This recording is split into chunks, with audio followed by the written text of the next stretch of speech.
गोविंदगंज से द फ्लूरल्स ने घोषित किया पहला प्रत्याशी, नीतीश कुमार श्रीवास्तव को दी जिम्मेदारी। देखेंगे रिपोर्ट।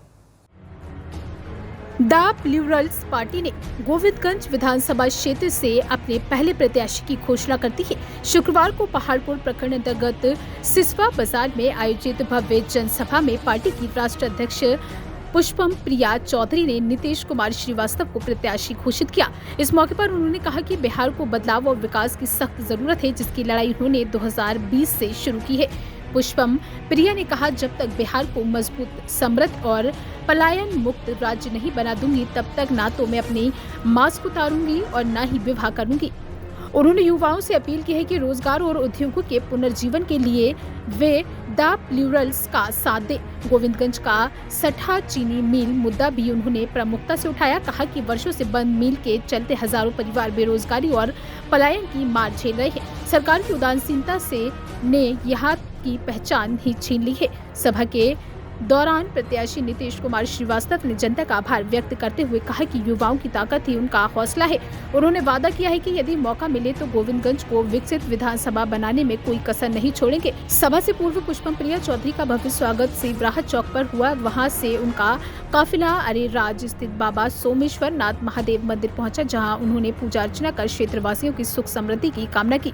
इसके बाद बल्हा, पहाड़पुर, इंग्लिश, मटियारवा, नोनेया, पकड़िया, मनकरिया, भुथा होते हुए उनका काफिला सभा स्थल तक पहुंचा। इस अवसर पर धीरज श्रीवास्तव, निखिल सिंह, अनुपम सुमन, चंदन कुशवाहा, संजय कुशवाहा, राजेश कुशवाहा, संतोष कुमार, नवीन पटेल, बिल्टू कुमार, उर्मिला देवी, सुमित कुमार पांडे, निमेश कुशवाहा, अमरेंद्र कुमार सहित हजारों कार्यकर्ता और स्थानीय लोग मौजूद रहे। बहुत प्रेम और आशीर्वाद दिया है। आज मेरे कंधों पे इतना जिम्मेवारी मिला है और ये बिना आपके आशीर्वाद और प्रेम के नहीं होगा। तो आप लोग बोलेंगे ये जिम्मेवारी जो मुझे मिला हुआ है आज, ये पूरा होगा कि नहीं? आप लोग मेरे साथ हैं? आज बहुत दिल खुश हो गया, कम से कम जो प्यार आप लोगों ने इतने दिनों से दिया है ना मुझे।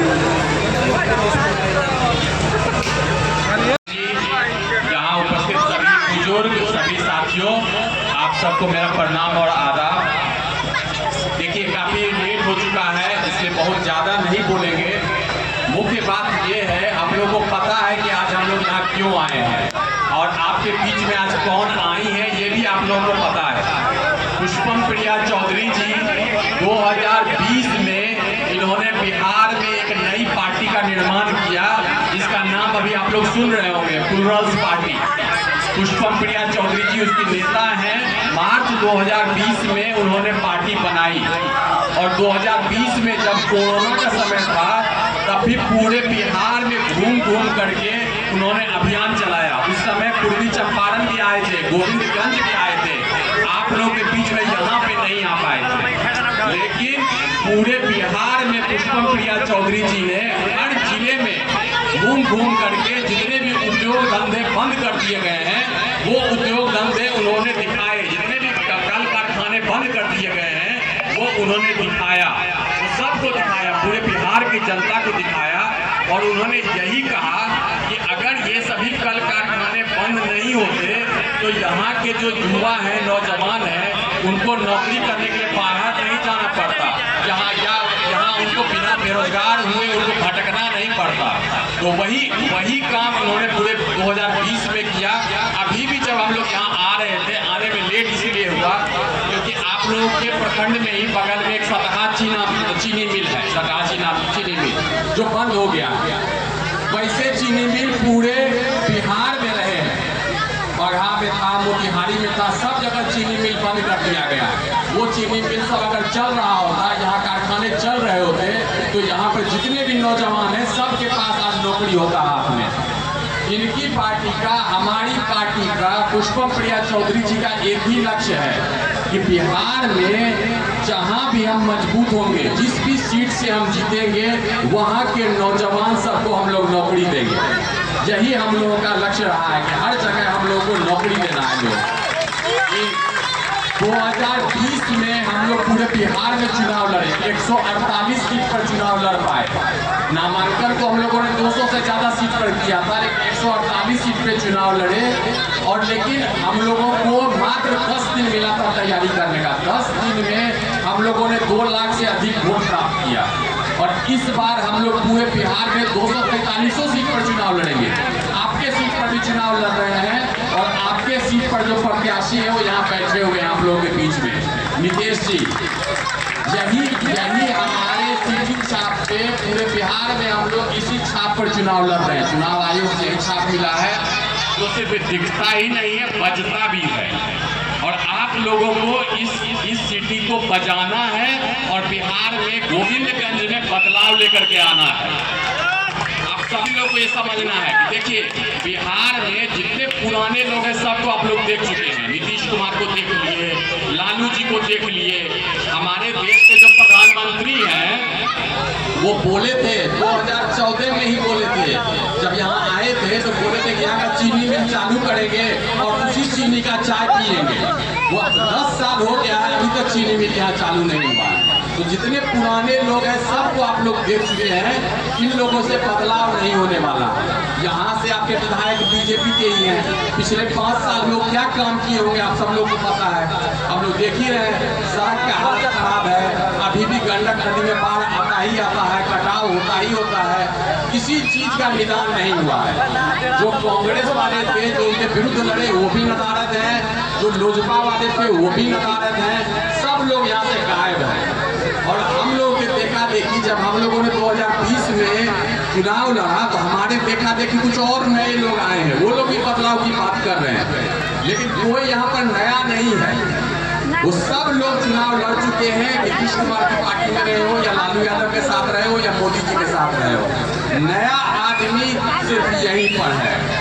जो गोविंदगंज से भी हम नया उम्मीदवार दे रहे हैं और हम लोग पूरे बिहार में भी चुनाव लड़ रहे हैं। आप लोगों से यही गुजारिश है कि इस बार आप लोग बदलाव करिए। इस बार न बीजेपी, न कांग्रेस, न कमल छाप, न हाथ छाप, न लालटेन छाप। इस बार सिर्फ सीटी छाप। इस बार आप लोग प्रतिज्ञा करेंगे, इस बार सिर्फ सीटी छाप। आपका जो बेटा है, आपका जो भाई है, उसी को चुनाव जिताना है, जो यहाँ रहेगा और आप लोगों के बीच में काम करेगा। और हम लोग वादा करके जा रहे हैं, हम तो सरकार में भी काम किए हैं ना, बताया ना कि हम IAS अधिकारी रहे हैं, हमने 15 साल तक हम काम किए हैं। हम नीतीश कुमार के सचिव हुआ करते थे, तो हम लोग को सब कुछ पता है। अगर आप इनका हाथ मजबूत करिएगा, इनको जिताइएगा, तो हम लोग 5 साल तक खड़े होकर के इनसे यहाँ काम करवाएंगे, एक एक काम करवाएंगे। इनको पूरे घूमने नहीं दिया जाएगा। ये अगर जीतेंगे तो हम लोग इनके पीछे पड़ के गोविंदगंज का पूरा कायाकल्प कर देंगे। और जो हम लोग का नारा है, एक एक नौजवान को, इस विधानसभा में एक एक नौजवान को नौकरी दिया जाएगा। पूरे बिहार का हमारा नारा है कि कम से कम 26,000 रुपया वेतन वाला नौकरी मिलना चाहिए, चाहे सरकारी नौकरी मिले या प्राइवेट नौकरी मिले। 26,000 रुपया वेतन मिलना चाहिए और जो बुजुर्ग लोग हैं उनको 2600 रुपया पेंशन मिलना चाहिए। जब से हम लोगों ने बोला है, हम लोगों ने 2600 रुपया पेंशन बोला तो नीतीश जी ने 1100 रुपया पेंशन कर दिया, लेकिन अभी भी वो नौकरी नहीं दे रहे हैं। नौकरी सिर्फ हम लोग दे सकते हैं। आप गोविंदगंज में हमारे उम्मीदवार को जिताइए। हम लोग यहाँ जितना कारखाना है जो चीनी मिल बंद हो गया है उसको हम लोग चालू करवाएंगे, एक एक आदमी को यहाँ पर नौकरी मिलेगा। यही बात है। अब ज़्यादा समय नहीं लेंगे, हमारी नेता भी भाषण देंगी, लेकिन अंत में यही आप लोग से गुजारिश करके जाएंगे कि सीटी छाप है। तो मेरा प्रणाम और आदाब। सबसे पहले माफ़ी मांगना चाहेंगे कि लेट से आए हैं, बहुत जगह रुकते आए हैं और आज का मौसम भी अच्छा नहीं था तो लेट हो गई। और आप लोग ये भी जानते हैं कि बिहार में तो इतना विकास है, सड़कें इतनी अच्छी हैं, नीतीश बाबू जो विकास पुरुष हैं उनके विकास की गंगा बह रही है, तो हम कहीं भी वक्त से नहीं पहुंच पाते हैं। वो भी एक कारण है। बहुत सारी बातें हैं जो कि आपको कहना चाहते हैं, लेकिन बहुत सारी बातें नहीं कहेंगे, सिर्फ कुछ बातें कहेंगे जो काम की बातें हैं। हमारे बारे में यहाँ पे आपको सब कुछ बता दिया गया है। हम बिहार आए हैं, इसीलिए आए हैं क्योंकि बिहार के ही हैं, बिहार में ही पैदा हुए, बिहार के ही स्कूल में अपनी शिक्षा ली, बिहार सरकार में काम भी किए और फिर बाहर गए ताकि सीख सकें बिहार की दुर्दशा को कैसे ठीक किया जाए। इतनी सी बात है। हमने दुनिया के जो नंबर 1 यूनिवर्सिटी है वहाँ से पढ़ाई की है। इसका यही कारण था कि हम जो पूरे दुनिया में सबसे पीछे हैं उसको गपबाजी से तो आगे नहीं किया जा सकता। उसको आगे करने का कोई तरीका होगा, वो होता है नीतियाँ बना के। आज हम देश में सबसे पीछे हैं। आप सुनते होंगे कि नीतीश जी अक्सर कहा करते हैं कि पहले कुछ था जी, 20 साल पहले कुछ था जी। पहले लालू जी थे, लालू जी को हमने एक मौका दिया, उन्होंने कहा कि हम ये करेंगे वो करेंगे, जो अपनी तरफ से कर सकते थे उन्होंने किया। कुछ नहीं था इसीलिए हमने नीतीश जी को लाया, वो सारी चीज़ें करने के लिए लाया। पहले 10 साल उन्होंने बहुत अच्छा काम किया, हम ये कहेंगे, और उसके बाद सिर्फ जोड़ तोड़ में ही लग गए, हम ये भी कहेंगे। और इस वजह से 50 साल पीछे चल रहा है बिहार। हम जब यहाँ आए तो हमें एक लिस्ट दिया गया है, नीतीश जी ने दिया है कि यहाँ की ये समस्या है, ये समस्या है, सभी समस्या हम जानते हैं। क्या बाढ़ की समस्या ये लोग आज तक दूर कर पाए? इसी देश में जहाँ पे कि समुद्र के बीच में लिंक बन गया है, इसी देश में बना है ना, महाराष्ट्र में, विदेश की तो बात नहीं है। और ये लोग कहते हैं, इनकी बेशर्मी है कि कहते हैं कि डबल इंजन सरकार है। ये डबल इंजन सरकार आज तक बाढ़ को नहीं ठीक कर पाई। आज तक नेपाल से उसको कैसे ठीक करना है उस पर बात नहीं कर पाई। ये असलियत है। हम यहाँ पे किसी से व्यक्तिगत दुश्मनी की वजह से नहीं है, हम यहाँ पर इसीलिए हैं क्योंकि हम बिहार को बहुत पसंद करते हैं, एक बिहारी हैं, आप सबकी तरह एक बिहारी हैं। और आज एक बिहारी दूसरे बिहारी से बस बात कर रहा है। कहते हैं ना, बचपन से सुने हैं कि इज्जत सबसे ज़रूरी, सम्मान सबसे ज़रूरी है। जीवन इसीलिए होता ही है कि सम्मान पाया जा सके। एक जानवर के और एक व्यक्ति के, एक मनुष्य में यही अंतर होता है, इज्जत। जो लोग हमें इज्जत नहीं देते हैं उनको हम क्यों इज्जत दें?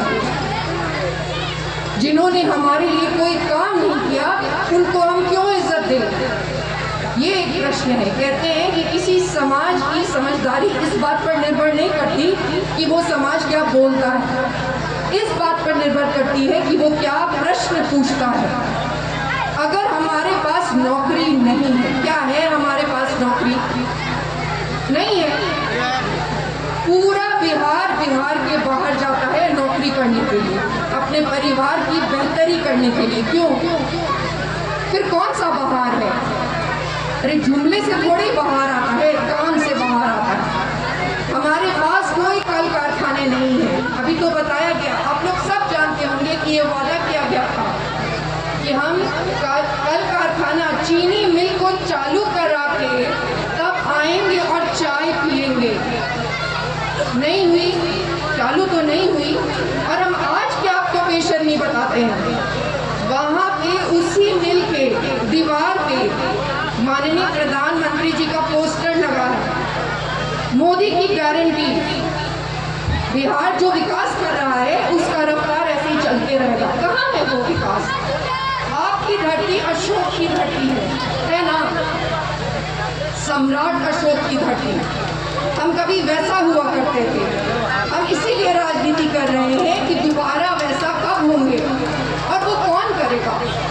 बाहर से तो आके कोई नहीं करेगा, अपना ही किसी को करना पड़ेगा, हम ही लोगों को करना पड़ेगा।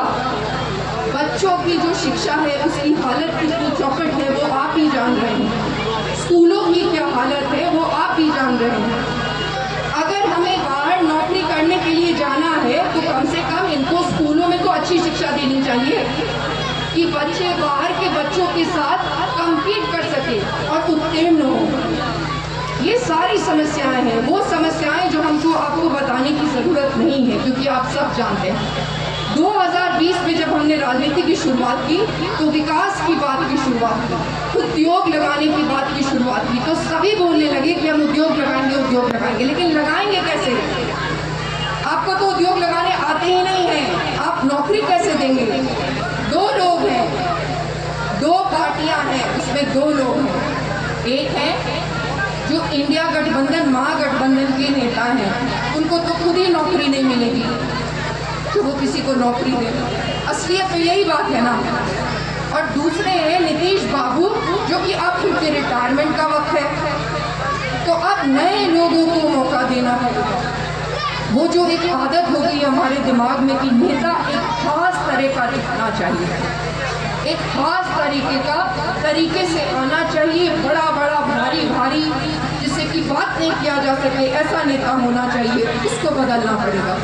आपके अपने बीच का एक व्यक्ति है, नीतीश जी हैं, जिनको इतनी आपकी फिक्र है कि हमें एक बड़ा सा मैसेज भेजा है उन्होंने कि ये हमारी समस्या है, तो उनको क्यों नहीं मौका दें? ये क्यों सोचना है कि कौन जीतेगा कौन हारेगा?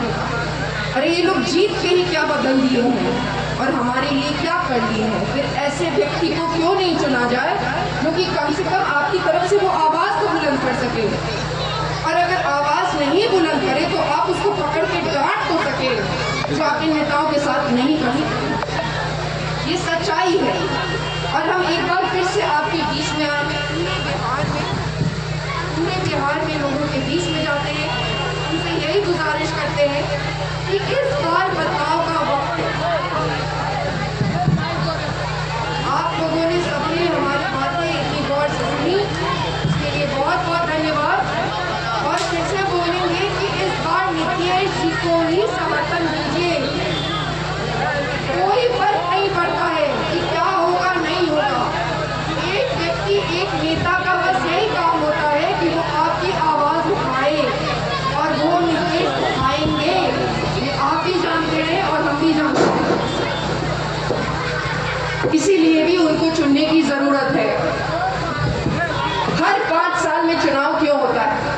ऐसा तो नहीं हुआ कि हर 20 साल में चुनाव होगा या 30 साल में होगा। जिन लोगों ने इस देश को बनाया था, वो लोग तो बहुत पढ़े लिखे लोग थे। वो चाहते थे कि आप हर 5 साल में अपना नेता बदलिए, ऐसे आदमी को चुनिए जो और भी ज़्यादा काम करे, और जिसने काम नहीं किया उसको पनिशमेंट दीजिए, सज़ा दीजिए। और वो सज़ा देने का वक्त है। सोचिए 20 साल से एक ही सरकार, क्यों कोई काम करेगा? अब तो सबको लगता होगा कि हम तो कहीं जाने ही नहीं वाले, तो काम करने की ज़रूरत ही क्या? सिर्फ जाति के नाम पे और धर्म के नाम पर बातें करके जीत ही जाएंगे। जब तक हम लोग मुद्दों पे वोट नहीं करेंगे, तब तक मुद्दों पे ये लोग काम नहीं करेंगे। कितनी आसान सी बात। इस बार वो बदलाव करना है। हमने जो आप कह सकते हैं एक प्रण लिया है, जिसकी वजह से हमने ये मास्क भी पहना है। हमारे अलावा कोई नया नहीं। कितनी भी कोई भी बातें कर ले, आप सब जानते हैं, नए नए लोग भी आए हैं, नई नई पार्टी बनाए हैं, लेकिन नया तो कोई है ही नहीं। सब तो कभी नीतीश जी के साथ ही हुआ करता था। नए लोगों को राजनीति में आपको लाना पड़ेगा, और नए लोग ही हम लोग मिलकर अब बिहार को बदल सकते हैं। इससे पूरा क्या हो जाएगा? वैसे भी हम लोग सबसे पीछे हैं। बाढ़ का नियंत्रण करना पड़ेगा, वो किया जा सकता है। उद्योग लगाने पड़ेंगे, हर जिले में उद्योग लगाने पड़ेंगे, और उसको लगाना पड़ेगा जिसको उद्योग लगाने आता है। हमारे अलावा कोई उद्योग नहीं लगा सकता, क्योंकि एक बहुत ही पढ़ा लिखा व्यक्ति चाहिए जो कि कानून व्यवस्था को ठीक कर सके, तभी उद्योगपति बिहार आएंगे। जो पार्टियां क्रिमिनल्स को टिकट देती हैं, उन पार्टियों के रहते हुए कोई बिहार में प्राइवेट इन्वेस्टमेंट नहीं आएगा। हम वो एकमात्र पार्टी थे जिसने 2020 में सबसे अधिक उम्मीदवार उतारे, और एक भी उम्मीदवार क्रिमिनल नहीं था। ऐसा आज तक नहीं हुआ है बिहार में। इतनी सी बातें हैं। आप लोग अपनी पूरी ताकत नीतीश जी के लिए लगाइए, जो कि नीतीश जी नहीं जीतेंगे, या उनको वोट नहीं आएंगे, या उनकी मजबूती नहीं आएगी, आपकी मजबूती आएगी। आप सब ने मेरी बात सुनी, उसके लिए एक बार फिर से बहुत बहुत धन्यवाद। और जीत के आऊँगी तब मास्क हटाऊँगी, आप लोगों के बीच में फिर से आऊँगी, बहुत जल्दी आऊँगी।